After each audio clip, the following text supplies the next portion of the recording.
জন্য, পরীক্ষা দেওয়ার জন্য। আমাদের স্থায়ী ঠিকানা হচ্ছে আখেরাতে। তো আমাদের কথা হচ্ছে আমরা কোনো অন্যায় অশান্তি এগুলা সহ্য করি না, অন্যায় অশান্তিকে কোনো প্রশ্রয়ও দেব না। আল্লাহ পবিত্র কোরআনে বলছেন সাববান কান্নাহুম দুনিয়ানো মাসুদ, সীসা গলানো প্রাচীরের ন্যায় তোমরা ঐক্যবদ্ধ হয়ে কাজ করো। আজকে মুসলিম জাতি আমরা ভাগে ভাগে বিভক্ত হয়ে গেছি বিভিন্ন দলবদ্ধভাবে।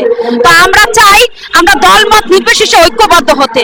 হিজবুত তৌহিদ আহ্বান করছে সমস্ত আগ্রাসনকে নির্মূল করে ন্যায় সুবিচার শান্তি প্রতিষ্ঠা করতে। তো এই লক্ষ্যে আমাদের আজকে প্রতিবাদ। আপনাকে অসংখ্য ধন্যবাদ আমাকে প্রশ্নটি করার জন্য।